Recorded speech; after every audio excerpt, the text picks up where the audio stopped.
السلام عليكم ورحمة الله وبركاته. إن الحمد لله علي الذات عظيم الصفات سميع السمات كبير الشان جليل القدر رفيع الذكر مطاع الأمر جليل البرهان فخيم الاسم عزيز العلم وسيع الحلم كثير الغفران جميل السناء جزيل العطاء مجيب الدعاء عميم الإحسان سريع الحساب شديد العقاب أليم العذاب عزيز السلطان ونشهد أن لا إله إلا الله وحده لا شريك له في الخلق والأمر ونشهد أن سيدنا ومولانا محمدا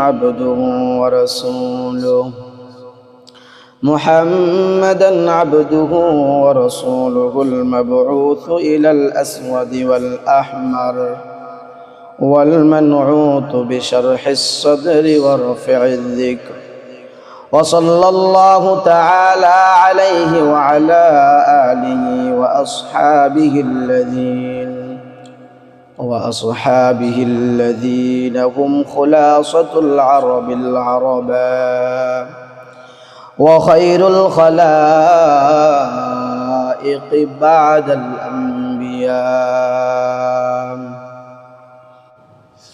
أرسله الله تعالى بالحق بشيرا ونذيرا وداعيا إلى الله بإذنه وسراجا وقمرا منيرا أما بعد فقد قال الله تعالى في كلامه المجيد وفي فرقانه الحميد أعوذ بالله من الشيطان الرجيم بسم الله الرحمن الرحيم في جنات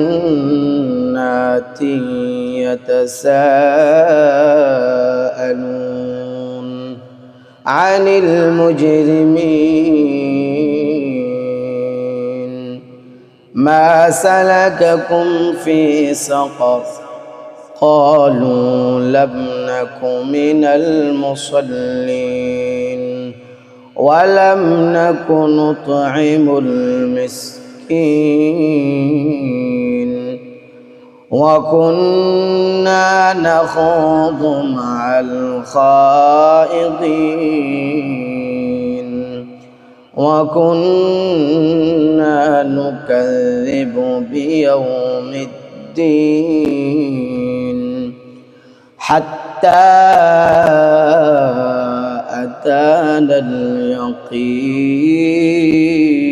اليقين صدق الله العلي العظيم وصدق رسوله النبي الكريم ونحن على ذلك لمن الشاهدين والشاكرين والذاكرين والحمد لله رب العالمين.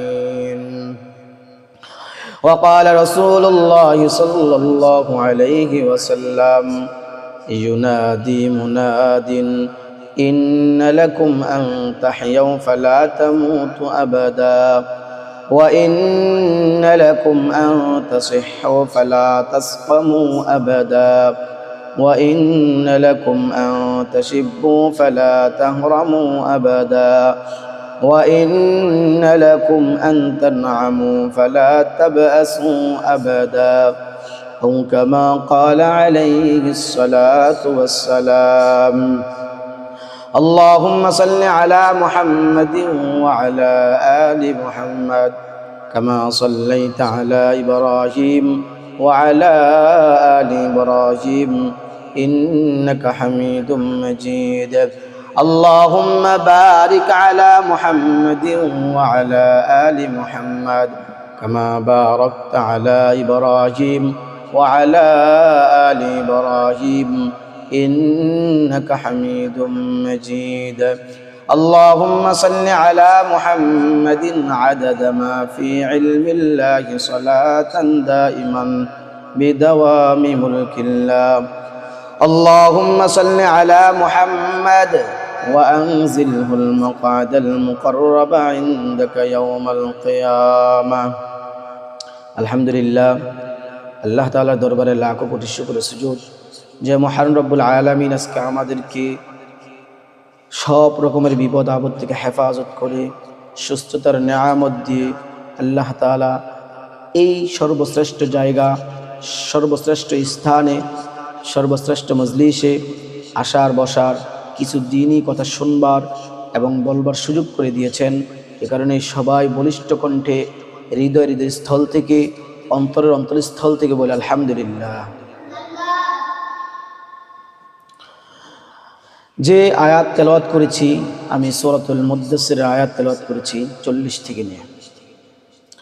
এই আয়াতগুলোতে আল্লাহ তাআলা কি বলেছেন এবং অসংখ্য অগণিত হাদিস থেকে একখানা হাদিস তেলাওয়াত করেছি। এই কোরআন ও হাদিস অনুযায়ী একদম মুখতাসার অল্প কিছুক্ষণ কথা বলার চেষ্টা করব ইনশাআল্লাহ। আল্লাহ তাআলা কি বলেন, আমি কোনো ভূমিকা ছাড়াই সরাসরি, যেহেতু সময় কম, সরাসরি আলোচনাতে চলে যাচ্ছি। আল্লাহ তাআলা বলেন, ফি জান্নাতিন ইয়াতাসাআলুন আনিল মুজরিমিন। আল্লাহ তাআলা বলেন, হে দুনিয়ার মানুষ জেনে রাখো, জান্নাতীরা যখন জান্নাতে চলে যাবে, জাহান্নামীরা যখন জাহান্নামে চলে যাবে, জান্নাতীরা জান্নাতে, জাহান্নামীরা জাহান্নামে চলে যাওয়ার পর জান্নাতি যারা আছেন, জান্নাতি বন্ধুরা জাহান্নামীদের দিকে তাকাবে।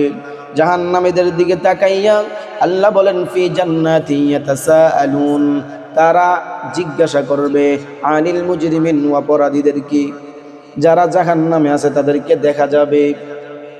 ওই দিকে তাকাইয়া জান্নাতীরা জাহান্নামীদেরকে জিজ্ঞাসা করবে, হে বন্ধু, দুনিয়াতে তুমি আর আমি একসাথেই চলাফেরা করতাম, দুনিয়াতে তুমি আর আমি একসাথেই হাটে বাজারে যাইতাম, দুনিয়াতে তুমি আর আমি একসাথেই দোকানদারিতা করতাম, দুনিয়াতে একসাথেই ব্যবসা করতাম, কিন্তু আজকে তুমি কেন জাহান্নামে? ওই জান্নাতি বন্ধু জিজ্ঞাসা করবে, ফি জান্নাতি ইয়াতাসাআলুনা আনিল মুজরিমিন মা সালাকাকুম ফি সাকার, হে বন্ধু তুমি আজকে কেন জাহান্নামে? দুনিয়াতে তো একসাথেই ব্যবসা করতাম, দুনিয়াতে তো একসাথেই চাকরি করতাম, দুনিয়াতে তো এক মাঠেই খেলাধুলা করতাম, দুনিয়াতে সবসময় একসাথে থেকেছি, অন্তরঙ্গ বন্ধু ছিলাম তুমি আর আমি, কিন্তু আমি আজকে জান্নাতে, তুমি জাহান্নামের কারণ কি? মা সালাকাকুম ফি সাকার, আজকে সাকার নামে জাহান্নামে তোমাকে কে আল্লাহ, কিভাবে তুমি সাকার নামক জাহান্নামে গেলা? ওই বন্ধু ডাক দিয়া বলবে, প্রত্যেকটা জাহান্নামী চারটা ইয়া উল্লেখ করবে। আল্লাহ তাআলা জানাই দিলেন, ফি জান্নাতি ইয়াতাসাআলুনা আনিল মুজরিমিন মা সালাকাকুম ফি সাকার, ওই জাহান্নামীরা চারটা কারণ বর্ণনা করবে জাহান্নামে যাওয়ার। এর ভিতরে 1 নম্বরের কারণ হলো ক্বালু লাম নাকু মিনাল মুসাল্লিন। ওই জাহান্নামী বন্ধু ডাক দিয়া বলবে, হে বন্ধু, দুনিয়াতে একসাথে চলতাম সেটা ঠিক, দুনিয়াতে একসাথে ব্যবসা করতাম সেটা ঠিক, দুনিয়াতে এক মাঠেই খেলতাম সেটা ঠিক, কিন্তু যখন আজান হয়ে যাইতো বন্ধু তুমি দৌড়ে মসজিদে চলে যাইতা।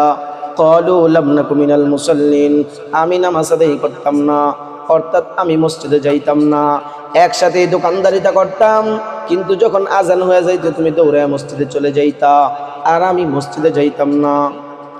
একসাথে মাঠে খেলাধুলা করতাম, যখনই হাইয়া আলাস সালাহ হাইয়া আলাল ফালাহ এই ধ্বনি তুমি শুনতা, শোনার সাথে সাথে দৌড়ে মসজিদে চলে যাইতা, কিন্তু আমি মসজিদে যাইতাম না।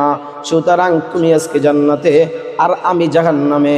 এর 1 নম্বর কারণ হলো ক্বালু লাম নাকু মিনাল মুসাল্লিন, দুনিয়াতে তুমি মুসল্লি ছিলা, কিন্তু দুনিয়াতে আমি মুসল্লি ছিলাম না। 1 নম্বর কারণ আমি নামাজ আদায় করতাম না। নামাজ আদায় না করার কারণে আজকে আমি জাহান্নামে। আজকে কোথায়? জাহান্নাম। আল্লাহ বলেন জাহান্নামীরা 1 নম্বর কারণ হিসাবে উল্লেখ করবে কি? নামাজ। কি? নামাজ। সুতরাং অবশ্যই নামাজ যথাযথ সময়ে নামাজের পাবন্দি করতে হবে। অবশ্যই একজন মুসলিম হিসাবে নামাজ পড়তেই হবে। আল্লাহু আকবার, আল্লাহু আকবার। রাসূল সাল্লাল্লাহু আলাইহি ওয়াসাল্লাম এই নামাজের জন্য কত অত্যাচারিত হইলেন, কত মায়ের খাইলেন। কাফের মুশরিকরা রাহমাতাল লিল আলামিন যখন নামাজে দাঁড়াইতেন, নামাজের সিজদায় যাইতেন, তখন ওটার নাড়ি বুড়ি চাপাই দিতেন। আজকে যদিও আমরা নামাজ পড়ি, কিন্তু আমাদের নামাজের কোয়ালিটি কি? পিছন দিয়ে কে আসলো কে গেল সব কিছু বুঝতে হবে। কিন্তু সাহাবাই কেরামদের নামাজ কেমন ছিল আমরা ঘটনা অবগত আছি। হযরত আলী রাদিয়াল্লাহু তাআলা যুদ্ধের ময়দানে যাওয়ার পর ওনার পায়ে তীর বিচ্ছিল। এরপর সাহাবারা অনেক চেষ্টা করলেন তীরটাকে বের করার জন্য, কিন্তু আলী চিৎকার মারে বের করতে পারছিলেন না। রাসূল সাল্লাল্লাহু আলাইহি সাল্লাম বললেন যে তোমরা আলীর পা থেকে এখন কি করতে পারবে না? এটা বের করতে পারবা না। সুতরাং আলী যখন নামাজে দাঁড়াবে তখন তোমরা এটা বের করবে। অর্থাৎ যখন আলী নামাজে দাঁড়ায় তখন খুশু খুজুর সাথে নামাজ আদায় করে, অর্থাৎ তার দুনিয়াদারির কোনো খেয়াল থাকে না। কিন্তু আজকে আমাদের নামাজ আর সাহাবাই কেরামদের নামাজ কেমন ছিল? হযরত ওমর ফারুক রাদিয়াল্লাহু তাআলা আমরা ঘটনা জানি, নামাজের ভিতরে তিনি আহত হন।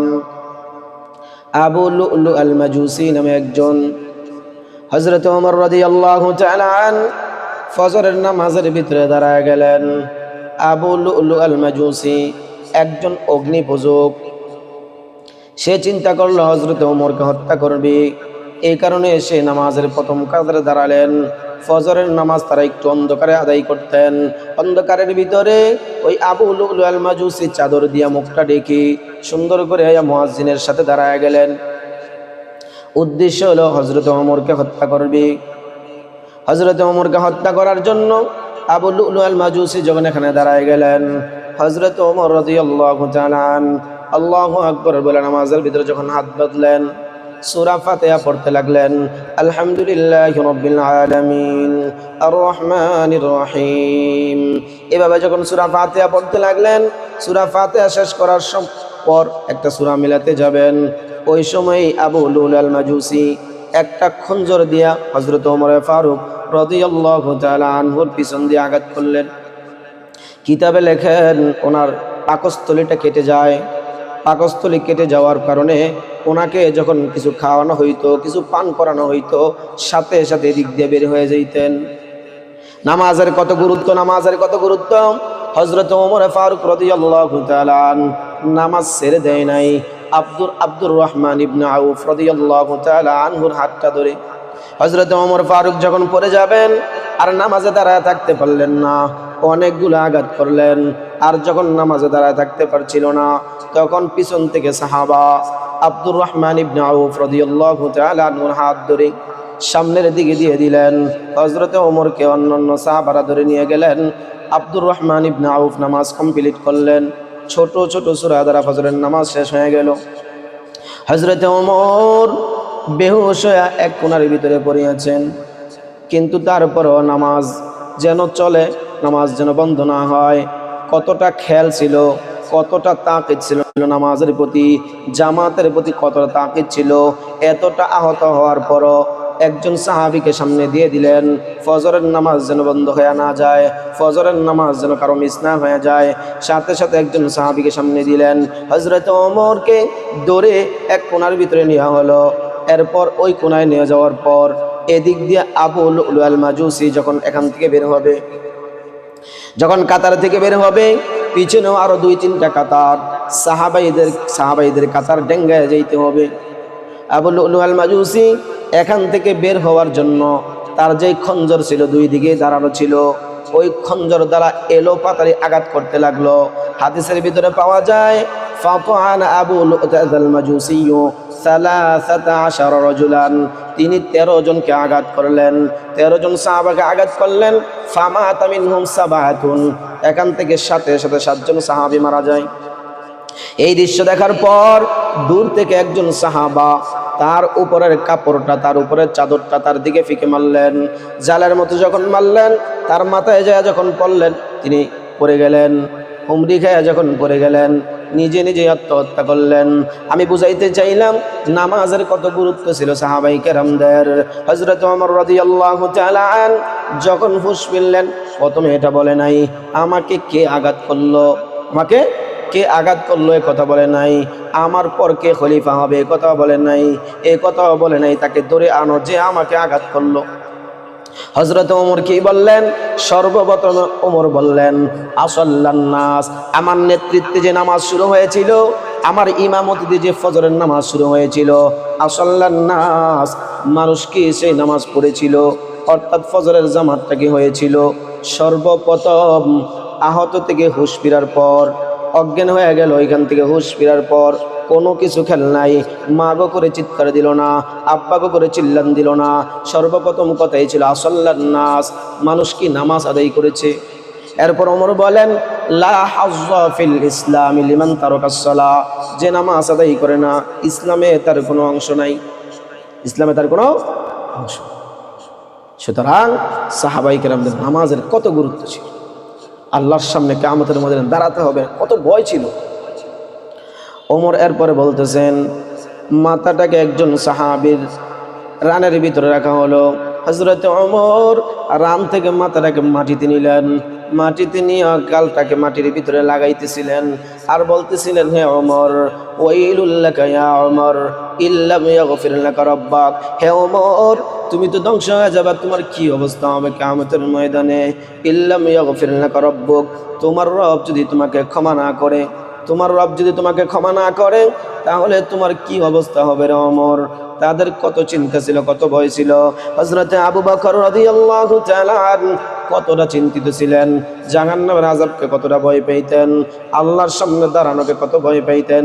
হযরতে আবু বকর রাদিয়াল্লাহু তাআলা এক কোন সময় একা একা বের হয়ে যাইতেন, নির্জন কোথাও যায় বলতেন ইয়া ইবনে আবি কুহাফা, হে আবু কুহাফার সন্তান আবু বকর, ইয়া লাইতানি কুনতু ওয়ারাকাতান, ইয়া লাইতানি কুনতু শাজারাতান, এভাবে বলতে থাকতেন। হে আবু বকর কেন তুই মানুষ হইলি, কেন তুই মানুষ হইলি, যদি আজকে গাছ হইতি, ইয়া লাইতানি কুনতু শাজারাতান, যদি আজকে তুই আবু বকর মানুষ না হইয়া গাছ হইতি তো কত্তে হয়তো মানুষ কেটে ফেলতো, লাকড়ি বানায় দিত। ইয়া লাইতানি কুনতু ওয়ারাকা, আজকে যদি মানুষ না হইয়া তুই গাছের পাতা হইতি তো ওকালু, তোকে জীবজন্তু খেয়ে ফেলতো। ওয়ালাম উখলিকা বাশার, কেন মানুষ হইলি, আজকে তো মানুষ হওয়ার কারণে কিয়ামতের ময়দানে আল্লাহর সামনে দাঁড়াতে হবে, আজকে তো মানুষ হওয়ার কারণে, আজকে তো মানুষ হওয়ার কারণে আল্লাহর সামনে হিসাব দিতে হবে। আল্লাহু আকবার। সাহাবাই কেরামদের ভিতরে কত ভয় ছিলেন, কত চিন্তা ছিলেন, নামাজের প্রতি তারা কতটা যত্নশীল ছিলেন। কিন্তু আজকে আমাদের ভিতরে নামাজ নাই।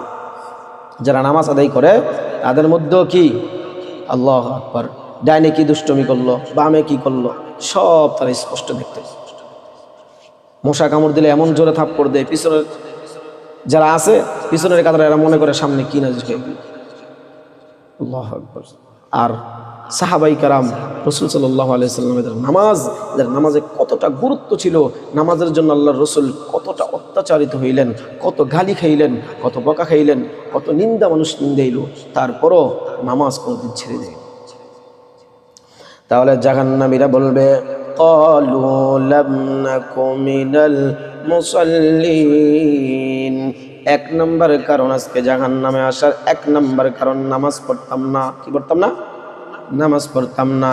দুই নম্বর কারণ হিসাবে বলবে ওয়ালাম নাকু নুতঈমুল মিসকিন, দুই নম্বর কারণ আমরা অভাবীদেরকে খাবার দিতাম না, অভাবগ্রস্তদের খাবার দিতাম না, এতিমদের খাবার দিতাম না, গরিব মিসকিনদেরকে আমরা খাবার দিতাম না, নিজেরা ভালো ভালো খাইতাম, নিজেরা ভালো ভালো খাইয়া ঘুমায় যাইতাম। পাশের বাড়িতে আমার প্রতিবেশী কি খাইলো কি না খাইলো কোনোদিন খবর নিলাম না। আমার ডাইনে বামে এমন কত মানুষ আছে রাত্রে খাইলে সকালে কি রান্না করবে, সকালে কি খাইবে, এরকম থাকে না, সকালবেলা কি খাইবে এরকম চিন্তায় থাকে, রাত্রেবেলা খাবার ফুরায় গেল, স্ত্রী স্বামীকে ডাক দিয়ে বলে, ওগো স্বামী সকালবেলা কি রান্না করব, কিছুই তো নাই। এরকম অনেক পরিবার আছে। কিন্তু আমি আর আপনি প্রতিদিন পোলাও খুরমা খায় রাত্রেবেলা ঘুমাই, সুখের ডেক দেই, আমার পাশে একজন না খায় ঘুমায়, আমার পাশে কারো সন্তান না খায় ঘুমায় আছে, কত স্ত্রী না খায় ঘুমায় আছে, কত পুরুষ না খায় ঘুমায় আছে, তাদের একবার খবর নিলাম না। যে খবর তো নিলাম না, আবার যখন আমার দ্বারে আসলো কিছু টাকার জন্য, কিছু খাবারের জন্য, তাদেরকে ধমক দিয়ে তাড়ায় দিলাম। মনে রাখবেন, এটা হলো জাহান্নামে যাওয়ার 2 নম্বর কারণ। জাহান্নামীরা বলবে, ওয়ালাম নাকুনু তু'আমুল মিসকিন।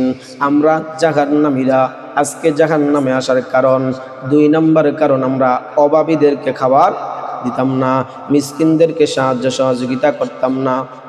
এটা হলো 2 নম্বর কারণ। 3 নম্বর কারণ হিসাবে তারা উল্লেখ করবে, ওকুন্না নাখুদু মা'আল খায়িদিন। দুনিয়াতে আমরা অপ্রয়োজনীয় কথা বলতাম, দুনিয়াতে আমরা প্রয়োজন ছাড়াই কথা বলতাম, শুধুই কথা বলতাম। চা হোস্টেলের ভিতরে যাইয়া এমনও মুসল্লি আছে নামাজ থেকে বের হবে, নামাজ থেকে বের হয়ে সরাসরি দোকানে চলে যাবে, সরাসরি স্টেশনে চলে যাবে, সরাসরি বাজারে চলে যাবে। চার দোকানের ভিতরে বৈশা কার ছেলে কি করলো, কার মেয়ে কি করলো, মসজিদের ইমাম সাহেব কিভাবে নামাজ পড়াইলো, মুয়াজ্জিন সাহেব কিভাবে আজান দিল, মাদ্রাসার ছাত্রগুলা কিভাবে চলাফেরা করলো, এরকমভাবে ভুল ধরতে শুরু করবে। ইমুকের ছেলে, ইমুকের মেয়ে, মাদ্রাসার ছাত্রছাত্রী, হুজুররা এবং অন্যরা কি করলো এগুলা বর্ণনা করতে থাকবে, বেহুদা কথা বলবে, বেহুদা কথা। জাহান্নামীরা বলবেন, আজকে আমরা জাহান্নামে, বন্ধু তোমরা জান্নাতে। 1 নম্বর কারণ ছিল ক্বালু লাম নাকু মিনাল মুসাল্লিন। 1 নম্বর কারণ মুসল্লি ছিলাম না, নামাজ আদায় করতাম না। 2 নম্বর কারণ ওয়ালাম নাকু নুত'আমুল মিসকিন, আমরা মিসকিনদেরকে আহার দিতাম না, দরিদ্রদেরকে খাবার দিতাম না। 3 নম্বর ওয়া কুন্না নাখুদু মা'আল খায়িদিন, আমরা অপ্রয়োজনীয় অযথা কথা বলতাম, সমালোচনাকারীদের সাথে বসে বসে সমালোচনা করতাম। এটা হলো আমাদের 3 নম্বর কারণ আজকে জাহান্নামে আসার। আজকে যে আমরা জাহান্নামে, এর 3 নম্বর কারণ হিসাবে বেহুদা কথা বলতাম। এই কারণে আল্লাহ জানাই দিলেন, মা ইয়ালফিজু মিন কাউলিন ইল্লা লাদাইহি রাকিবুন আতীদ। হে বান্দা মনে রাখবা, তুমি যা কিছুই বলো না কেন সব কিছু সংরক্ষিত হচ্ছে। দুনিয়ার সিসি ক্যামেরার সামনে তুমি ভয় পাও, হয়তো কর্মকর্তারা দেখে ফেলবে, এই কারণে তুমি কোনো ভুল করো না, এই কারণে তুমি কোনো ফাঁকি দাও না। কিন্তু আল্লাহ বলেন, মা ইয়ালফিজু মিন কাউলিন ইল্লা লাদাইহি রাকিবুন আতীদ, তোমার প্রত্যেকটা কথা লিপিবদ্ধ হচ্ছে, সব কিছুই রেকর্ড করা হচ্ছে, সব কিছুই সিসি ক্যামেরা দ্বারা নিয়ন্ত্রিত করা হচ্ছে। সুতরাং কথা বলতে হলে হিসাব করে বলবা। এই কারণেই তো রাহমাতাল লিল আলামিন বলেন, মাইয়াদমাল লিমা বাইনা লাহইহি ওয়া মা বাইনা রিজলাইহি আদমাল্লাকুল জান্নাহ। আমার উম্মতের ভিতরে কেউ যদি আমাকে 2টা জিনিসের সার্টিফিকেট দিতে পারে, 2টা জিনিসকে হেফাজত করতে বলে আমাকে সার্টিফিকেট দিতে পারে, 2টা জিনিসের জিম্মাদার নিতে পারে, আমি রাসূল তাকে জান্নাতে নেওয়ার জিম্মাদার নিয়ে নিব। 1 নম্বর হলো মাইয়াদমাল লিমা বাইনা লাহইহি, 1 নম্বর হলো এই দোয়ালের, এই 2 চোয়ালের মাঝখানে যে জবান, এই জবানকে যদি হেফাজত করতে পারে, এই জবান দ্বারা কাউকে কষ্ট দিবে না, এই জবান দ্বারা মিথ্যা কথা বলবে না, এই জবান দ্বারা সুদ ঘুষ খাইবে না, এই জবান দ্বারা মানুষের গীবত গাইবে না, এই জবান দ্বারা মানুষকে কটূক্তি করবে না, এই জবান দ্বারা অন্য হারাম কাজগুলা করবে না, এই জবান দ্বারা হারাম খাইবে না। এই গ্যারান্টি যদি আমার উম্মত আমাকে দিতে পারে, আদমাল্লাহুল জান্নাহ, আমি নবী তাকে জান্নাতি দিব, আমি জিম্মাদার হয়ে গেলাম। 2 নম্বর মাইয়াদমাল লিমা বাইনা লাহইহি ওয়া মা বাইনা রিজলাইহি আদমাল্লাহুল জান্নাহ। 2 নম্বর হলো এই 2 রানের চিপায় যে লজ্জাস্থান, অর্থাৎ এই লজ্জাস্থানের হেফাজত করবে, কোনো পর নারীর দিকে তাকাবে না, জিনায় লিপ্ত হবে না। এখান থেকে যদি নিজের লজ্জাস্থান আর জবানকে হেফাজত করতে পারে, আমি নবী বললাম আদমাল্লাহুল জান্নাহ, আমি নবী তাকে হাত ধরে জান্নাতে নিয়ে যাব। সুবহানাল্লাহ। অর্থাৎ জবান, এই জবানই তোমাকে জাহান্নামে নিয়ে যাবে, এই জবানই তোমাকে জান্নাতে বানিয়ে দেবে। এই কারণেই জাহান্নামীরা 3 নম্বর কারণ হিসাবে বলবে, কুন্না নাখুদু মা'আল খায়িদিন, অর্থাৎ আমরা বেহুদা পেঁচাল পারতাম, অপ্রয়োজনীয় কথা বলতাম। এখানে কথা বলার কোনো প্রয়োজন ছিল না, অপ্রয়োজনীয় কথা, শুধুই মানুষকে গালি গালাজ করা, যত ধরনের খারাপ কাজ এই জবান দিয়ে মুখ দিয়ে করতাম। 3 নম্বর। 4 নম্বরে তারা বলবে ওয়াকুন্না নুকাযযিবু বিয়াউমিদ্দিন, আমরা কিয়ামতের দিবসকে অস্বীকার করতাম, আখিরাতকে বিশ্বাস করতাম না, আখিরাতকে অস্বীকার করতাম। আজকে যে জান্নাতের ভিতরে আসব, আজকে যে জাহান্নামের ভিতরে আসব কোনোদিন কল্পনা করি নাই। ওয়া কুন্না নুকাযযিবু বিয়াউমিদ্দিন, আজকে যে বিচার দিবস হবে, আজকে যে এরকম ভাবে তোমরা জান্নাতি হবে আর আমরা জাহান্নামী হব, এটা কখনো বিশ্বাস করতাম না। 4 নম্বর কারণ ছিল এটা। তাহলে সংক্ষিপ্ত আবারও বলতেছি, জাহান্নামীরা জাহান্নামে যাওয়ার 4টা কারণ ছিল। 1 নম্বর কারণ ক্বালু লাম নাকু মিনাল মুসাল্লিন, আমরা মুসল্লি ছিলাম না।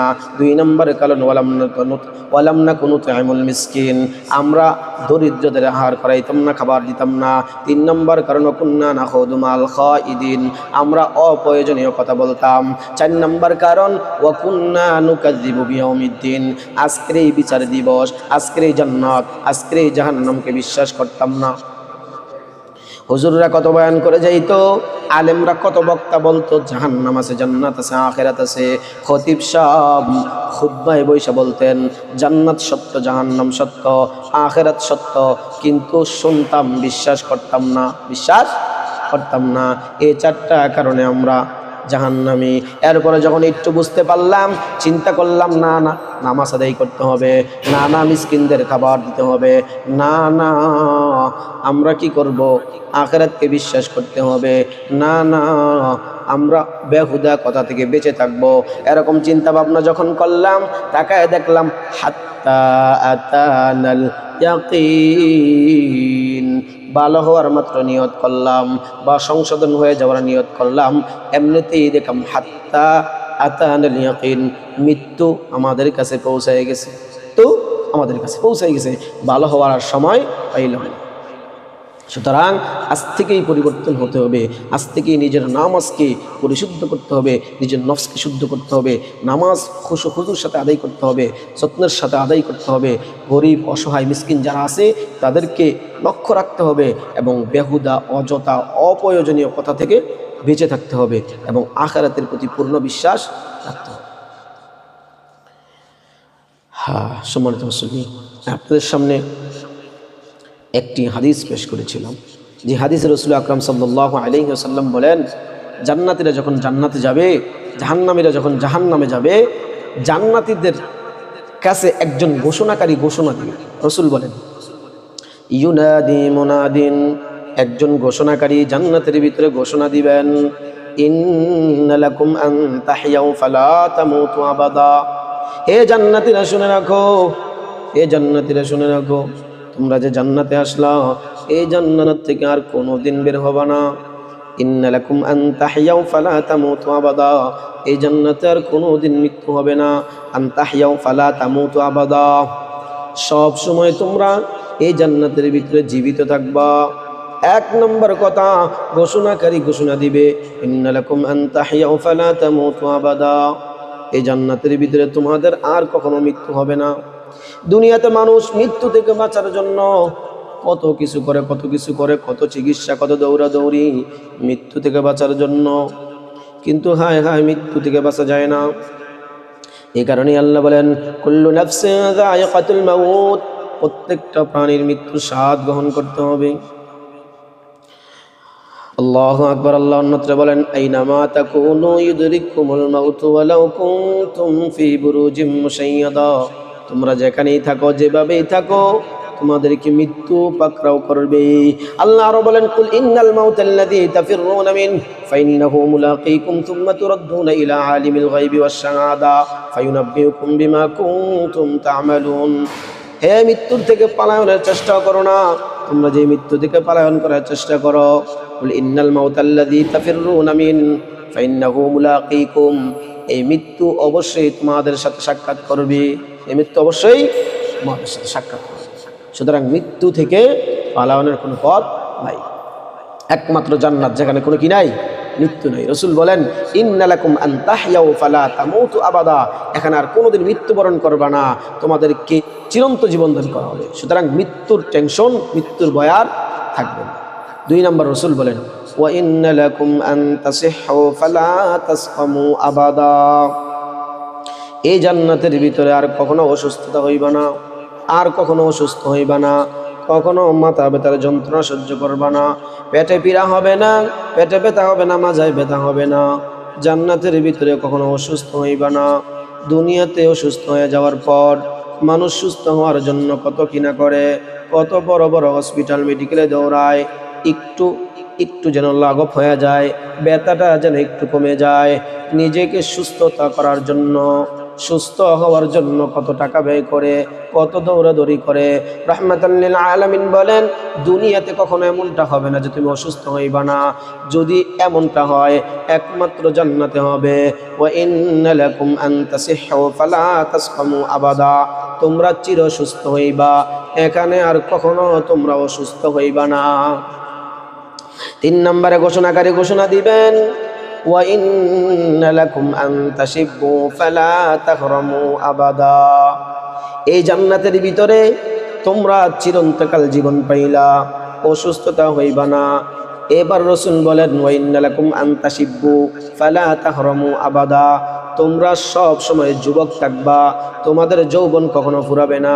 দুনিয়াতে যুবক থাকার জন্য, যৌবন ধরে রাখার জন্য কত কিছুই না করে, কিন্তু রাসূল বলেন দুনিয়াতে এটা হবে না, একমাত্র সেটা জান্নাতে হবে। জান্নাতে মানুষগুলো কখনো বৃদ্ধ হবে না, জান্নাতে মানুষ সব সময় যুবক থাকবে। কি থাকবে? যুবক থাকবে। এরপর রাসূল বলেন ওয়া ইন্না লাকুম আন তানামু ফালা তাবাসু আবাদা, এই জান্নাতের ভিতরে তোমার কোনো টেনশন থাকবে না, এই জান্নাতের ভিতরে তোমার চিন্তা থাকবে না, বাড়ি ভাড়ার কোনো টেনশন নাই, গ্যাস বিলের কোনো টেনশন নাই, এই জান্নাতের ভিতরে বাজার করার কোনো টেনশন থাকবে না, কেউ অসুস্থ পরিবারের জন্য টেনশন থাকবে না, কারো জন্য কোনো টেনশন থাকবে না। রাসূল সাল্লাল্লাহু আলাইহি সাল্লাম বলেন ওয়া ইন তানামু ফালা তাবাসু আবাদা, একদম নিটেনশন, একদম চিন্তা মুক্তভাবে জান্নাতে থাকবা, জান্নাতে শুধু ফুর্তি আর ফুর্তি করবা। এই কারণে আল্লাহ তাআলা বলেন লাহুম মা ইয়াশাউনা ফিহা ওয়া লাদাইনা মাজিদ, জান্নাতের ভিতরে বান্দারা যা চাইবো তাই দিব, যা চাইবো তাই দিব। শুধু তাই নয় ওয়া লাদাইনা মাজিদ, এখানে না দ্বারা আল্লাহ বুঝাইছেন, এখানে আল্লাহ বলেন ওয়ালাদাইনা মাজিদ, আমার বান্দার চাওয়া যেখানে শেষ হয়ে যাবে, আমার বান্দার চিন্তা যখন শেষ হয়ে যাবে, আর ভালো কিছু চাইতে পারে না, ওয়ালাদাইনা মাজিদ, তখন আমি আল্লাহ আমার নিজ থেকে তাদেরকে অনুগ্রহ বাড়াইয়া দিব। অর্থাৎ জান্নাতের ভিতরে কখনো মৃত্যু হবে না। ইন্না লাকুম আন তাহইয়াউ ফালা তামুতু আবাদা, জান্নাতের ভিতরে কখনো অসুস্থতা হবে না। ওয়া ইন্না লাকুম আন তাসিহু ফালা তাসকামু আবাদা, জান্নাতের ভিতরে অসুস্থ হবে না, জান্নাতের ভিতরে সব সময় যুবক থাকবে, আর কখনো বৃদ্ধ হবে না। ওয়া ইন্না লাকুম আন তাশিব্বু ফালা তাহরামু আবাদা, শুধু তাই নয় জান্নাতে কোনো টেনশন থাকবে না, জান্নাতের ভিতরে কোনো চিন্তা থাকবে না, জান্নাতের ভিতরে যেভাবে ইচ্ছা, যেমনি ইচ্ছা তোমরা চলতে থাকবা, যেমনি ইচ্ছা বিচরণ করতে থাকবা, যা চাইবা মা তাশতাহি আনফুসুকুম, তোমাদের মন যা চাইবো তাই তোমরা পাইবা, যা চাইবে তাই। দুনিয়াতে 1000 টাকা থাকলেও কিন্তু সবসময় সব কিছু পাওয়া যায় না, সময় হইলে টাকায় হয় না, টাকায় হইলে সময় হয় না, ঠিক না? কিন্তু জান্নাতে এমন কিছু না। ওয়া ইন্না লাকুম আন তানামু ফালা তাসআমু আবাদা, তোমরা যা ইচ্ছা যা চাইবা তাই। আল্লাহু আকবার।